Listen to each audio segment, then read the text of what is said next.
네, 오늘 말씀은 신명기 24장 15절에서 22절까지 말씀입니다. 제목 읽어볼게요. 시작. 정결한 공동체 10번째 자비의 하나님이라는 주제로 말씀 나누도록 하겠습니다. 신명기 말씀을 반복해서 듣고 있고 고별 설교로 모세가 하나님을 사랑하라. 그러면 사랑하는 만큼의 행동이 나와야 한다. 라고 해서 본격적으로 율법 강의를 12장부터 26장까지 하는데요. 그래서 이 전체적인 그 내용 속에는 하나님이 다스리는 사회가 어떤 사회인지를 보여줘야 되는 그 모습인 거죠. 구체적으로 이렇게 쭉 풀어가면 당시의 문화에서, 지금 문화에서 생각하면 안 되고 당시의 문화에서 그들에게 필요한 내용들을 가르쳐주고 있는 것이죠. 그래서 가정에서부터 모든 관계에서부터 정결한 하나님과의 관계의 모습을 보여줘야 될 그런 의무를 지니고 있는 거죠. 그래서 어떤 부자가 갖고 있는 내 소유, 이런 권리, 이것보다도 약자, 정말 필요한 자들에게 가야 할 그런 그런 생계를 위한 필요가 더 우선인 것에 대해서 말씀을 나눴고, 지난 시간에 이런 약자의 노동 인권, 임금을 지불하는 데 있어서 밀리지 않고 제때 또 그날에 바로바로 줘야 하는, 그들의 이방인이든지 어떤 위치에 있든지 상관없이 그들을 잘 대우해 줘야 한다. 능력과 상관없이. 그래서 누구나 인간의 존엄성, 하나님의 닮은 형상으로서 그것을 존중받을, 또 그것을 누릴, 휴가, 쉼, 안식부터 해서 먹고 자고 하는 이 집을 또 갖는 것, 이 모든 인간의 기본적인 것을 모두가 함께 누릴 그런 권리를 가지고 있다. 그것이 하나님 나라의 뜻이다 라고 우리가 살펴봤죠. 자, 오늘 내용은 그에 이어서 어떤 처벌을 하는 데 있어서 이어지는 내용이 나오게 됩니다. 자, 연좌제라고 이제 들어보셨는지 모르겠습니다. 이제 연속된다 할 때 그 연자고, 좌가 이제 앉는다, 그렇죠. 무릎을 꿇다, 그러니까 이제 굴복하는 뭔가 그런, 그렇죠. 혹은 죄를 범하게 하는 그런 것들을 의미를 하는 한자고요. 그리고 제도를 의미를 하죠. 이게 이제 조선 시대 때도 그렇고 고대 때 임금이 있을 때, 왕이 있을 때 왕에게 반역을 한다던가, 하면은 우리 이 지방에서 고위 관직에 있는 사람에게 이제 대들었을 때 이 사람에게만 벌을 주는 게 아니라 이 사람의 자식, 처, 친척, 부모 뭐 해가지고 이 삼족을, 우리나라 이제 조선 시대 때는 삼족을 멸했다고 하고 중국은 구족을 멸했다고 하는데, 이제 본복이죠. 다시는 반항할 생각도 못하게 그냥 아예 싹을 잘라버리는 거죠. 그리고 뭔가 복수심에 불탈 만한 그런 존재들은 싹 쳐버리는 거예요. 그래서 본보기로, 자, 왕에게 대들면 어떻게 되는지 알겠지? 이렇게 보여주는 겁니다. 그게 연좌제인 거죠. 이 사람은 잘못이 없는데 이 사람과 아는 존재라는 것만으로도 무지한 사람도 같이 이제 묶여가지고, 저 세 살 보이시죠? 같이 묶여가지고 처벌을 받는 거, 이게 연좌제라고 합니다. 근데 이게 계속해서 있다가 없어진 지 얼마 안 됐어요. 조선시대 때 일단은 연좌제를 폐지한다 이렇게 나와 있는데, 그리고 헌법에 명시된 것은 1980년에 이렇게 명시가 되게 됩니다. 그래서 모든 국민은 자기 행위가 아닌 친족의 행위로 인해서 불이익의 그런 대우를 받지 않는다. 이게 헌법에 기록되어 있어요. 헌법에, 우리나라에도요. 그걸 당연하게 생각을 하는 거죠. 근데 지금 중국에 가면 여전히 이게 남아 있습니다. 특히 이제 이런 공산 국가에서는 많이 남아 있는 모습을 볼 수 있어요. 그래서 국가에 뭔가 이제 중범죄를 저질렀다, 그러면 그 자식은 아무리 능력이 뛰어나도 공무원이 될 수 없어요. 고위 관직에 올라갈 수 없고, 어떤 회사에 취직을 하는 데 있어서도 굉장한 이제 불이익을 받게 되는 거죠. 근데 중국만 그러냐? 아니죠. 우리나라도 이런 개념이 아직 많이 남아 있어요. 가해자의 가족도 같이 이제 묶어서 생각을 해요. 저 부모가 저렇게 가르쳤으니까 저희 저렇게 된 거 아니야. 쟤를 보니까 쟤도 알겠구만. 이게 이제 팽배해 있죠. 그런 생각을 하게 돼요. 그리고 어때요? 어떤 심리학적인 요인일 수도 있다고 생각이 많이 드는데 이 사람이 이렇게 되는 데 있어서 여러 가지 환경이 이 사람을 이렇게 만들었다. 어릴 때 뭐 상처가 있던지 부모로부터 학대를 받았던지 아니면 학교에서 뭔가 큰 상처를 입었던지 그쵸? 막 이런 것들을 생각을 하는 거예요. 뭔가 그 사람과 주변을 같이 엮어가지고 같이 손가락질을 하고 비난을 하게 된다는 거죠. 아시는지 모르겠는데 좀 된 인물이기도 합니다. 마이크로닷이라고 하는 래퍼였는데 한때 이제 막 그런 예능으로 막 주가를 올리고 있었는데 뭐가 나왔냐? 이 사람이 이제 뉴질랜드에서 왔는데 이 사람의 부모가 사실은 사기를 쳐가지고 도망쳐서 뉴질랜드를 갔었던 거죠. 근데 이게 밝혀지고 나니까 이제 막 시청자들이 항의를 하는 거 어떻게 그런 부모의 자식을 예능에 출연을 시킬 수 있냐 빗발쳐서 지금 보이지 않아요. 네. 부모의 죄가 자식에게 굉장히 큰 영향을 준 또 최근에 기억에 남는 사례 중에 하나이고 서정원이라고 우리나라 축구 선수가 있는데 감독님이시죠 지금은. 한때 이제 수원 FC의 감독으로 있었을 때 성적이 잘 안 나오니까 그 팬들이 가족 SNS를 찾아가서 욕을 박은 거죠. 악플을 박은 거예요. 그 아들들은 뭐가 잘못인지 모르겠는데 그렇게 이제 가족까지 묶어서 손가락질을 하는 이게 사회적으로 신기하죠? 헌법에는 명시가 됐지만 사람들의 인식 속에 그와 관련되어 있는 것들을 같이 묶어서 생각하고 뭔가 벌을 줘야 된다. 본인이 뭔가 된 것처럼 본인이 신이나 된 것처럼 벌 줘야 된다 해서 가족에게까지 찾아가서 벌을 주는 이런 사태가 지금도 있는 거예요. 연좌제라고 하는 제도는 헌법상 이제 우리나라에서는 없어졌지만 사람들의 의식 속에는 뭐가 있다? 같이 묶어서 비난하고 싶은 뭐 그애비 그 아들이지 뭐 이런 식으로 이제 생각을 하는 거죠. 또 성경에서는 이렇게 말하고 있어요. 자, 16절입니다. 오늘 본문 시작. 아버지는 그 자식들로 말미암아 죽임을 당하지 않을 것이요 자식들은 그 아버지로 말미암아 죽임을 당하지 않을 것이니 각 사람은 자기 죄로 말미암아 죽임을 당할 것이니라. 집단으로 뭔가 이 사람을 대신해서 집단으로 같이 처벌받게 하는 것. 군대 가면 연대 책임이라고도 있는데 이제 그런 식의 그것을 어떤 긍정적인 면을 뭐 아예 없다 이렇게 볼 수는 없겠죠. 그래도 자발적으로 내가 함께 이렇게 책임을 지겠다라고 하는 그런 부분에 있어서는 긍정적일 수 있겠지만 보통은 이런 부분이 아무 잘못이 없는 사람까지도 묶여가지고 억울하게 그리고 그 사람을 이렇게 좌절시켜버리는 아무 죄가 없는 사람을 좌절시켜버리는 그런 결과를 불러일으키기 때문에 성경은 이렇게 말씀하고 있는 거죠. 각 사람의 죄는 자기 죄 때문에 처벌을 받아야 되는 거지 아버지가 자식 때문에 벌을 받는다든가 자식이 아버지 때문에 벌을 받는 일은 뭐다? 하나님이 다스리는 나라에서는 있지 아니해야 한다라고 금지시키고 있는 것이죠.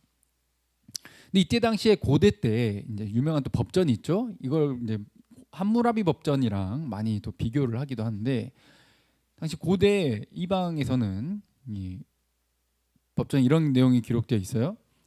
건축업자가 건축물을 올리다가 아니면 보수를 하다가 사고가 났는데 이 집의 주인인 아들이 죽어버린 거예요. 그러면 그 건축업자의 아들을 죽여라. 그렇죠? 어때요? 눈에는 눈, 이에는 이 정확하지 않아요? 너가 이 사람의 아들을 죽였으니 너도 네 아들을 내놔라. 그럼 이 아들은 뭔 잘못이야? 그렇죠? 이렇게 되는 거예요. 근데 이게 함무라비 법전에 있어요. 이게 공평하다 생각한 거예요. 당시에는. 그러니까 지금의 문화로 보면은 이해 안 될 수 있지만 당시의 문화를 그래도 최대한 이해하려고 하셔야 된다는 거죠. 이게 이방 세계 그리고 당시에 그리고 우리가 좀 전에 살펴봤듯이 일반적으로 생각보다 많은 사람들이 그런 연좌제에 대한 생각을 가지고 사고를 가지고 있는 것처럼 아니 저 뭐야 전자발찌 차고 성범죄자 저거 자식 공무원 합격하게 해주면 안 되지. 어? 이렇게 이제 그 부모 세대 때의 그런 잘못을 전가시키려고 하는 그런 내용들이 옛날부터 지금까지 정신이 그대로 이어져 있다라는 거죠. 근데 그것을 하지 말아라. 그런데 뭔가 이계명과 좀 부딪히는 모순적인 것처럼 보이기도 해요. 자, 제 2계명 신명기에 기록되어 있는 10계명 내용을 한번 볼까요? 자, 시작.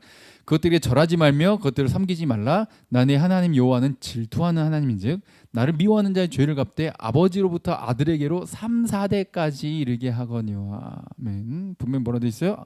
그 죄를 갚는데 나는 아버지로부터 아들에게까지 3, 4대까지 내가 갚아버릴 거다. 이렇게 이제 보이죠.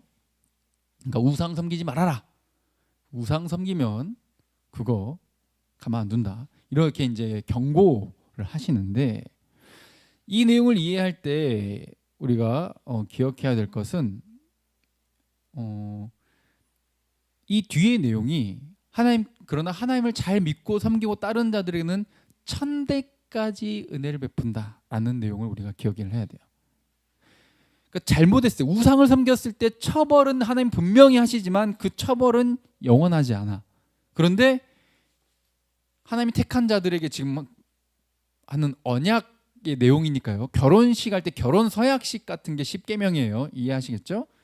서로 결혼했다라는 가정 속에서 서로 적용되는 거지 불특정 다수한테 하는 말이 아니란 말이에요. 그러니까 하나님을 안 믿고 안 섬기는 사람한테는 해당이 안 돼요. 하나님이 택했고 구원받은 자에게 이렇게 살아야 된다라고, 구원받은 자다운 삶은 이런 것이다라는 게 10계명의 정신인 거죠. 그러니 내가 구원받았어. 그럼 감사하죠? 그래서 내 삶을 들여서 하나님을 믿고 잘 순종하며 살아야 되는 거예요. 그러면 하나님이 처벌은 잠깐 줄 수 있지만 내 백성이기 때문에 나와 계약 관계라고 하는 사실은 변하지 않기 때문에 내가 그래도 돌이키게 하고 돌이키는 자에겐 또 1000대까지 은혜를 베풀겠다라고 약속하고 있는 거죠. 이 점을 여러분들이 기억하고 보셔야 된다는 거예요. 이런 전체적인 이해 없이 그냥 이것만 보고 자 봐라 성경 이렇게 모순적이지 않냐 이렇게 하면 곤란합니다. 이렇게 연좌제를 금지하는 것과 아버지로부터 아들에게로 3, 4대까지 이르게 한다라는 이 내용은 서로 반대되고 다른 모순적인 게 아니라 상호 보완적이에요. 낮과 밤 뭔가 반대되는 것 같지만 어때요? 이어지는 거예요. 하나인 거죠. 상호 보완적인 거예요.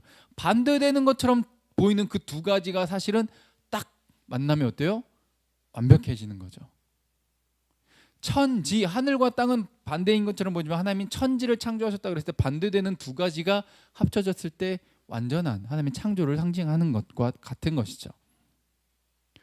모순되는 것이 아니라 연좌제를 금지하지만 어때요? 아버지가 어떤 우상 숭배를 하면 이것도 인정하는 거예요.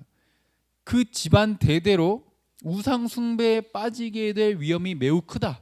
왜냐하면 이 인간은 죄에 대한 성질이 있어. 자석이 딱 가면 철붙이가 이렇게 딱 딸려오는 것처럼 인간은 죄성이 있어서 죄에 대한 반응이 매우 빨라요.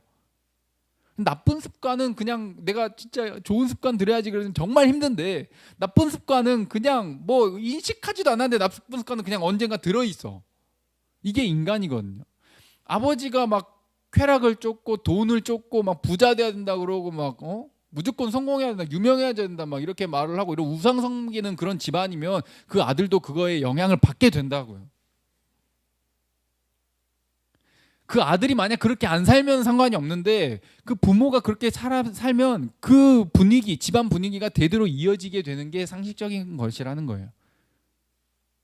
그게 3, 4대로 이어지게 된다는 것이고 그렇게 되면 안 된다. 그러니까 그렇게 살지 말라가 지금 포인트지. 그렇게 살지 말고 하나님의 말씀대로 살면 내가 은혜를 1000대까지 베풀겠다. 이게 포인트지. 봐라. 부모의 죄를 자식에게까지 전가시킨다 하지 않냐. 그 의미가 절대 아니라는 거예요.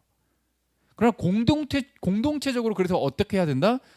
너희 가정에서부터 이 사회의 가장 작은 공동체 단위인 가정에서부터 우상 숭배하는 것을 끊어내야 된다. 너희 공동체에서부터 하나님께로 빨리 돌이켜서 회개하고 하나님을 잘 섬겨야 된다. 이게 포인트라는 거예요. 공동체가 얼마나 쉽게 죄에 물들게 되는지에 대해서 경고하고 있는 거죠. 우상 숭배에 대해 경고를 하는 것은요. 그러니까 모순되는 게 아니라 남을 비난하고 정죄하고 이렇게 또 연자죄로 이렇게 하는 그런 것을 금지시키면서 동시에 어떤 것도 인정해요. 공동체적으로 이 죄가 우상 숭배가 얼마나 빨리 퍼질 수 있는지에 대해서도 인식하고 있는 거죠. 이러려고 했더니 저게 안 되고 저러려고 했더니 이게 안 되고 이런 경우가 참 많잖아요. 이것을 동시적으로 지금 함께 이야기하고 있는 거예요. 절대 모순되는 내용이 아니라는 것이죠. 예레미야서에 보면 한번 읽어볼까요? 자, 시작. 그때 그들이 말하기를 다시는 아버지가 신포도를 먹었으므로 아들의 이가 시다 하지 아니하겠고 신포도를 먹는 자마다 그의 이가 신 것 같이 누구나 자기의 죄악으로 말미암아 죽으리라. 아멘. 아버지가 신포도를 먹었는데 아들의 이가 시린다 라는 속담이 당시에 있었어요. 그렇죠? 에스겔에 보면 이렇게 되어 있죠. 너희가 이스라엘 땅에 관한 속담에 이르기를 아버지가 신포도를 먹었으므로 그의 아들의 이가 시리다. 근데 하나님께서 뭐라 하는 거예요? 이게 어찌 된 일이냐. 니들은 그런 속담 가지고 있지. 아빠가 먹었는데 왜 아들의 이가 시리냐고. 먹은 사람이 시려야지. 그런 속담이 어디 있어? 우리말의 말이 뭐예요? 옛말에 틀린 말 없다. 아니요. 그건 완벽하게 틀린 말입니다. 옛말에 틀린 말 많아요. 당시에도 속담도 지금의 속담도 무조건 맞아떨어지는 게 아니란 말이에요. 아는 게 힘이다가 있으면 모르는 게 약이다도 있는 것처럼 어느 한 가지 가지고 무조건 딱 갖다 붙이는 것은 틀린 것이라는 것이죠. 여호와께서 뭐라고 말씀하신 거예요? 내가 나의 삶을 두고 맹세하노니 너희가 이스라엘 가운데 다시는 이 속담을 쓰지 못하리라. 왜냐면 4절 읽어볼까요? 자, 시작. 모든 영혼이 다 내게 속한지라 아버지의 영혼이 내게 속함 같이 그의 아들의 영혼도 내게 속하였나니 범죄하는 영혼은 죽으리라. 아멘. 누구나 자기 죄악으로 죽을 거고 범죄하는 그 자가 죽게 될 것이지. 그 때문에 다른 사람이 정말 무죄한 자가 처벌받는 그런 사회를 만들어서는 안 된다. 그것도 집단으로. 이 한 사람 때문에 집단으로 여러 사람이 같이 처벌을 받아? 이거 안 되는. 자, 그 에스겔 여기 내용에 이어서 뒷부분에 지금 앞에 4절까지였는데 18절부터 보시면 그의 아버님 심히 포악하여 그 동족을 강탈하고 백성들 중에서 선을 행하지 아니하였으므로 그는 그의 죄악으로 죽으리라. 그렇죠? 그의 아버지가 포악하고 죄를 졌으면 그는 그 죄 때문에 지라고 해도 괜찮죠? 예.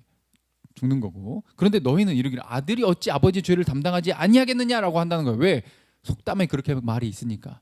그게 당시의 문화니까. 연자죄가 당연한 게 당시의 사상이니까.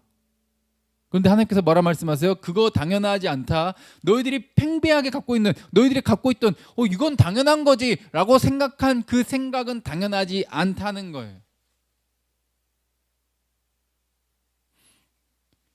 여러분들 아무리 어른들이 말하고 세상이 말을 해도 성경과 대조를 해보시고 성경과 맞춰봐가지고 틀리면 따르지 마시기를 주님으로 축복드립니다. 할렐루야. 이게 믿는 자의 삶이에요. 말씀이 기준이어야지 옛말, 선생님 말, 부모님 말을 무조건 따르는 게 아니라 우리는 하나님의 말씀을 따르는 거예요. 물론 진리와 크게 벗어나지 않는다면 당연히 부모님을 공경하고 존경하고 선생님을 따르고 그 말에 따라서 살아가는 게 당연한 겁니다. 그런데 그게 만약 하나님의 말씀과 반대되는 것이라면, 하나님 나라의 정신을 위배시키는 것이라면, 죄를 짓게 만드는 것이라면 단호하게 노, 아니오라고 말하고 거부할 수 있어야 된다는 거예요. 하나님께서 뭐라 말씀하세요? 그 속담 틀렸다. 다시는 그 속담 쓰지 않을 거다. 파란 글씨부터 보시면 아들이 정의와 공의를 행하고 내 모든 율례를 지켜 행했으면 그는 살 거다.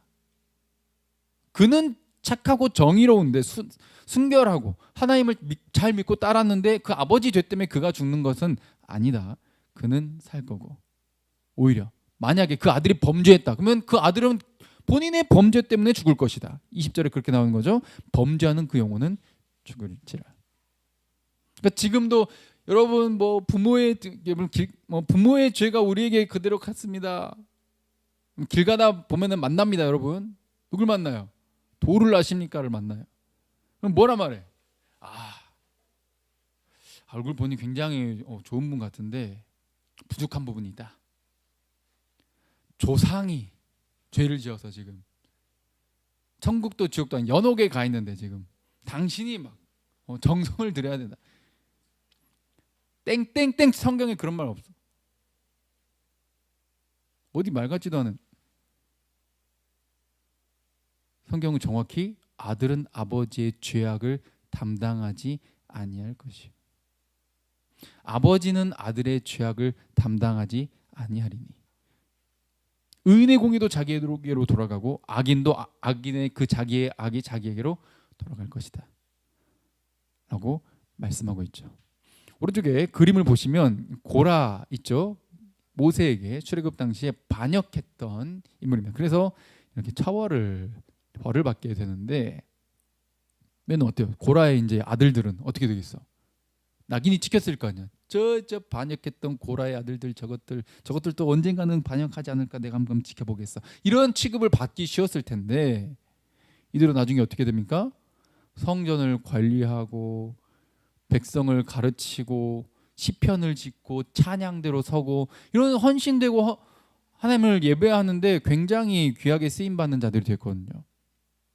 그래서 여러분들 시편을 보시면 고라 자손의 시 이렇게 나와 있는 게 있어요. 그 아버지는 반역했지만 나도 레위 지파인데 왜 니만 백성의 지도자가 되냐?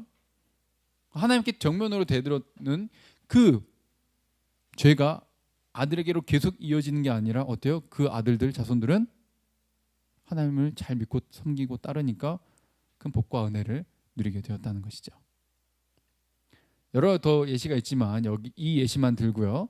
그러나 또 반대로 아까 상호 보완적이라고 했죠.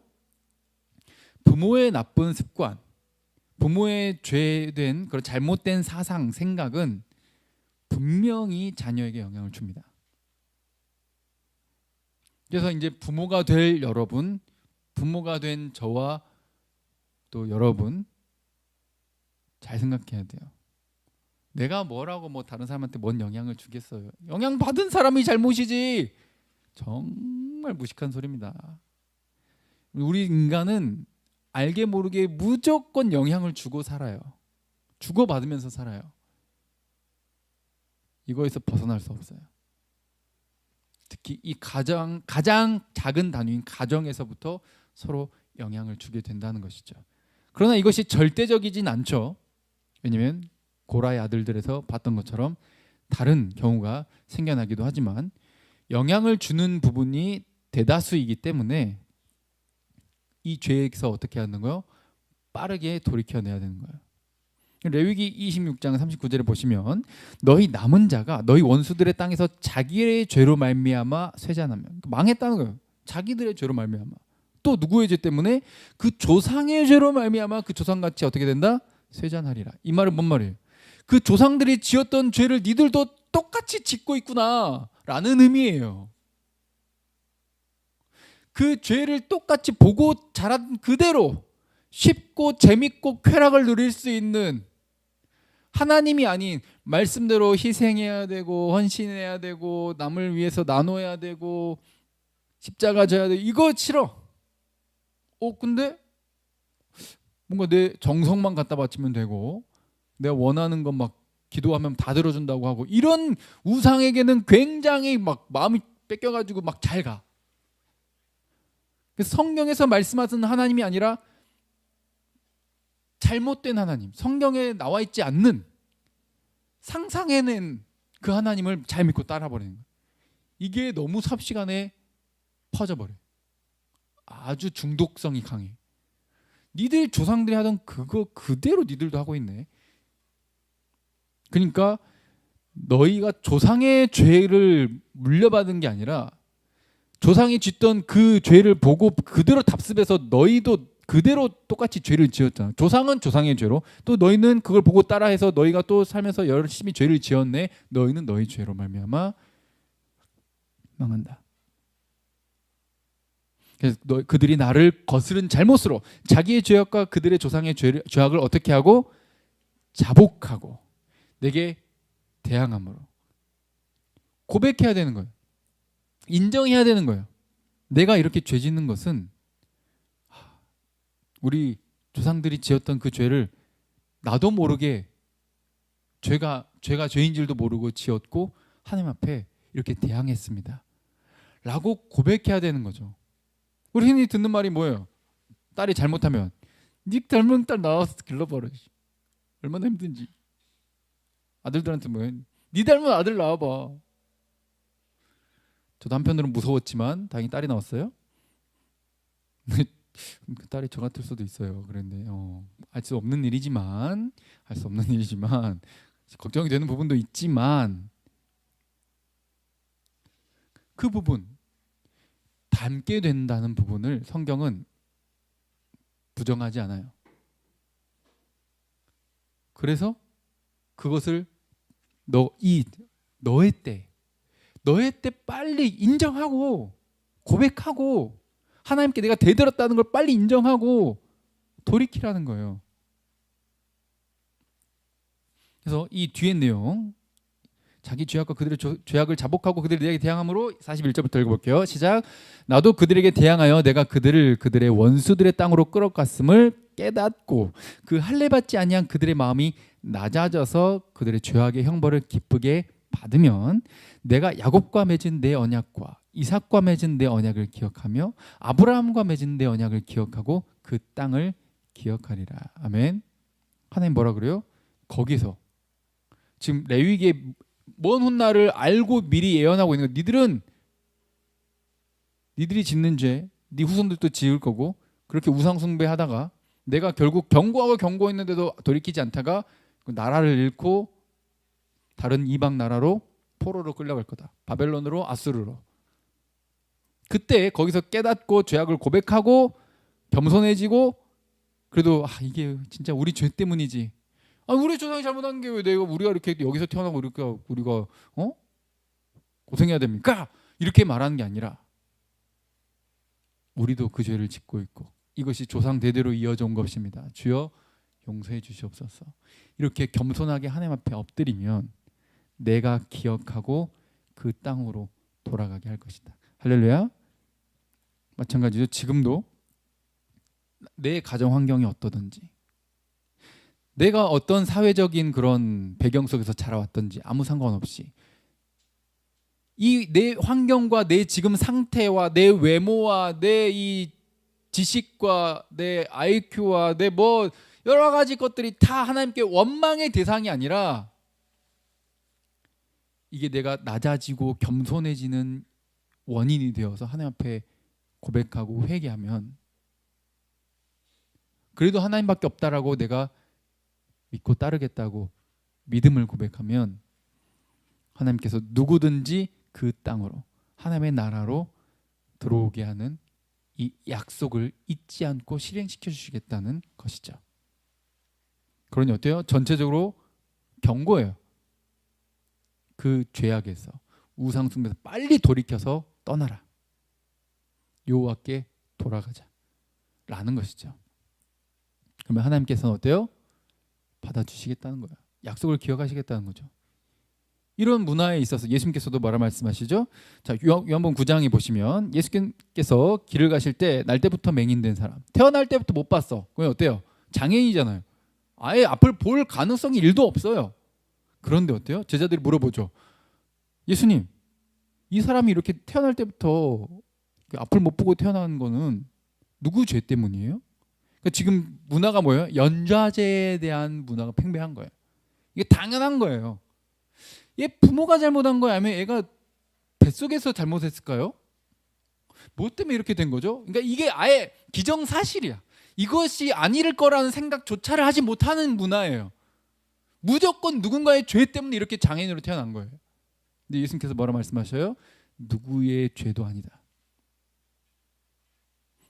이 사람도 그 부모도 그 죄를 지어서 이렇게 된 게 아니라 하나님의 영광을 나타내고자 하는 것이다. 그러면서 하나님의 일이 뭐죠? 예수님의 치유, 고치심, 지둥을 바르시고 실로암 못에 가서 씻으라. 말 그대로 했더니 가서 눈을 뜨게 됩니다. 그 사람은 알게 되죠.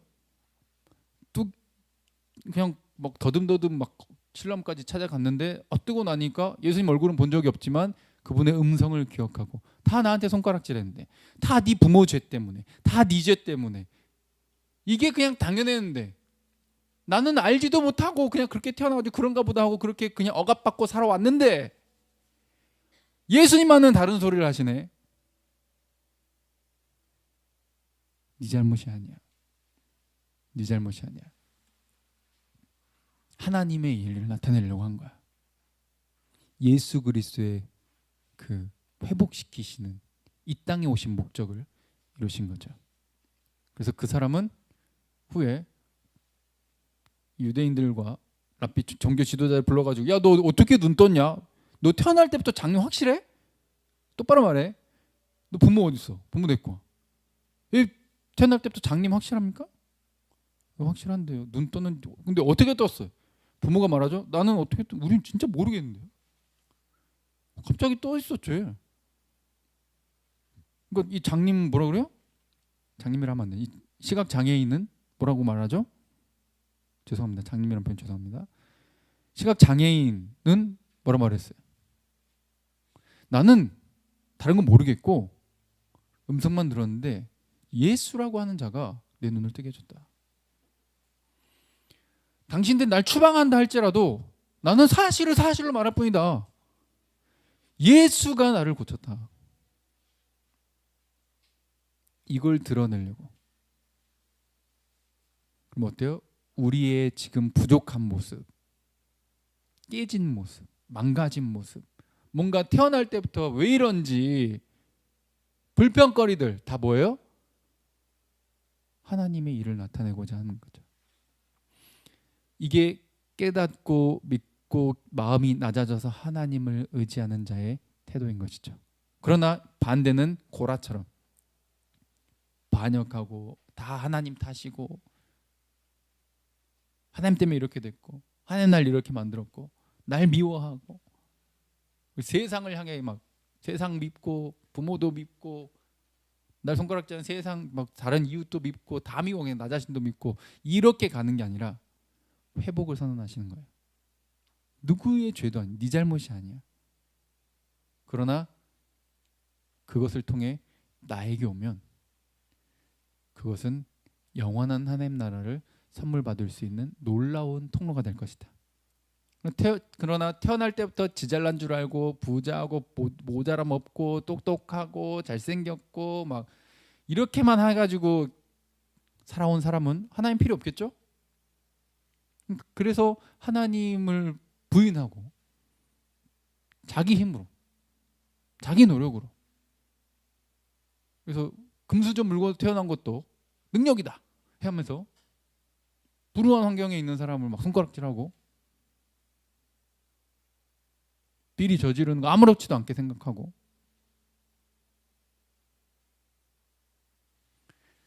그런 자들은 나중에 하나님의 자비와 사랑에서 배제가 되게 되는 것이죠.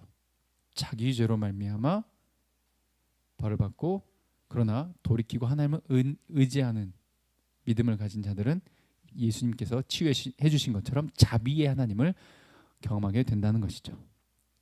그러니 어때요? 이 모든 과정을 통해서 하나님께서는 보호자가 없는 자들을 고쳐주기를 원하시는 거예요. 자, 17절부터 보시면 너는 객이나 고아의 송사를 억울하게 하지 말고 과부의 옷을 전당 잡지 말라. 또 나오죠. 사회적 약자. 걔네들이 빚을 질 수밖에 없을 텐데 돈을 벌 구석이 없으니까 빚을 질 텐데 옷을 전당 잡지 말아라. 강력하게 강조하시죠. 왜냐하면 너는 애굽에서 종되었던 일과 네 하나님 여호와께서 너를 거기서 속량하신 것을 어떻게 해라? 기억해라. 이러므로 내가 너에게 이 일을 행하라 명령하노라. 너가 예전에는 그냥 과부도 아니고 고아도 아니고 나그네도 아니고 사실 그 세 가지 다 맞지만 그보다 사실 더 밑에 노예였잖아. 근데 어때? 선물 받았지? 출애굽이라고 하는 그 노예에서 너 힘으로 절대 벗어날 수 없었을 텐데 선물로 노예에서 벗어났잖아. 그걸 기억해라. 너도 선물 받은 거야. 그러니 그렇게 약자의 위치에 있는 자들을 절대 괴롭히거나 마음 상하게 하거나 좌절시키지 말고 그들에게 어떻게 해라? 다시 회생할 수 있는 기회를 제공해라. 먹고 살 수 있는 기회를 제공해라는 거예요. 자, 오늘 본문 19절부터 보면은 곡식 뺄 때 나그네와 고아와 과부를 위해서 남겨둬라. 또 20절에 보면은 감람나무를 딴 후에 그죠, 올리브유죠, 이렇게 막 수확할 때 남아 있어. 그거 생각나가지고 다시 돌이켜 가가지고 또 다 털어 먹지 말고 무조건 남겨둬라. 왜냐면 나그네 고아 과부가 먹을 게 남아 있어야 되니까. 그들은 그것을 마지막 최후의 것을 딸 수 있는 권리는 누구한테 있어요? 하나님 나라에서는 가난한 자에게 있어요. 그 땅의 주인, 이 나무의 주인장에게 마지막까지 딸 수 있는 권리가 있는 게 아니라 마지막 거를 따먹을 수 있는, 남아있는 남은 것을 따먹을 수 있는 권리는 가난한 자들에게 있어요. 이게 하나님 나라예요. 그게 권리예요. 법의 명시가 되어 있잖아요. 율법의 명시가 되어 있어요. 21절엔 포도도 왜 안 넘어가죠? 네. 그래서 이 가난한 자들이 그냥 무조건 적선 받아가지고 평생 거지로 살게 만드는 게 아니라 어때요? 그렇게 살지 않도록, 그리고 자기 힘으로 다시 일어설 수 있게끔. 그러려면 어때요? 지금 일단 당장 먹고 입을 건 필요하잖아요. 그거를 제공해서 스스로 일으켜낼 수 있게끔. 자활이라고 하죠. 스스로 활동을 할 수 있는 그런 위치에 오르기까지 보조하고 지원해 주어라 라는 게 정신인 것이죠. 무조건 막 해가지고 거지근성 생기게 만들어라, 이게 아니에요. 오해하시면 안 됩니다. 그래서 승자가, 부자가, 그래서 이것도 능력이다, 내 노력이다. 애초에 태어날 때부터 다르게 태어났는데, 태어날 때부터 앞을 못 보고 태어나고, 태어날 때부터 못 걷기도 하고, 그런 자들 그냥 애초에 패배자고 잘못됐고, 이게 아니라 부모의 죄 때문에, 이게 아니라 누구든 어때요? 선물을 받는 나라. 오직 선물로만 누리는 나라. 서로가 서로를 배려하고 서로 함께 살아갈 수 있고, 함께 자기의 그런 꿈과 또 그런 은사를, 재능을 펼칠 수 있는, 서로가 서로에게 도움이 되는, 일어나서 비상할 수 있는, 거듭남을 경험하고 하나님께 감사하고 내 지금 환경과 상관없이 모두가 하나님의 나라의 복을 누릴 수 있는 그 정신이 바로 하나님 나라의 정신이라는 것이죠. 그러니 그냥 너 부모 죄 때문에 너도 그렇게 죽어버려. 그냥 확 죽어버려. 그냥 너가 잘하면 똑같이 네 부모처럼 될 거야. 그냥 이게 아니라, 비록 너의 환경이 그랬다 할지라도 너가 일어나서 회복하고 하나님 나라를 위해 고라의 자손들처럼, 성전에서 봉사했던 고라의 자손들처럼 너가 일으키고 회복해서 하나님 나라를 위해 귀하게 쓰임받는 자로 변화되고 자라기를 원한다. 할렐루야.